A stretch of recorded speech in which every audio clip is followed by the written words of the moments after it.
Hi, Jessica with Mother Earth Living here. I'm answering a few reader questions, and one common question we get, especially at the height of harvest season, is I have planted too many zucchinis, I have way too many to know what to do with, I cannot pawn any more off on my neighbors, what should I do with them? So I wanted to share with you a few of my favorite ideas for using all of this excess zucchini. One of the first is if you have any produce, honestly, that's going to go bad, you can oven roast it. You can cut it either into slices or into chunks, put it with a little bit of olive oil. I would probably mix a bunch of fresh herbs and some salt and pepper and pop it in the oven. For zucchini, you can do 325, 350, and you're looking just as long as it is cooked all the way through, probably about 20-30 minutes.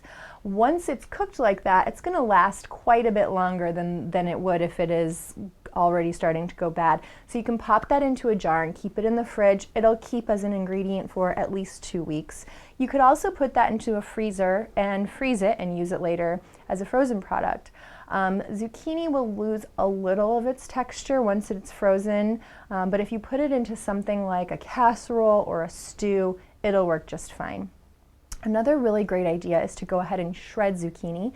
As you may know, if you've used zucchini, you use shredded zucchini in a lot of baked goods. So you can go ahead and shred it and then pack it that way in the freezer, already shredded. That way when you want to make zucchini bread, zucchini muffin, anything like that, you can just pull that shredded zucchini straight out of the freezer, let it thaw a little bit, and use it as you would fresh. And while we're on the topic of zucchini breads and muffins, those things also actually freeze very well, and I think there's something a lot of us don't necessarily think about freezing. So if you have a ton of zucchini, go ahead and convert all of it into zucchini bread, into zucchini muffins, and then toss those in the fridge. Muffins especially make a fantastic on-the-go breakfast. Baked goods like that don't lose too much of their texture when you put them in the freezer.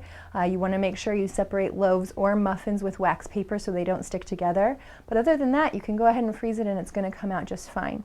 So those are a few of my favorite ways to use excess zucchini, to save excess zucchini, and to make sure we don't let our garden produce go to waste. I hope you guys found that helpful, and thank you.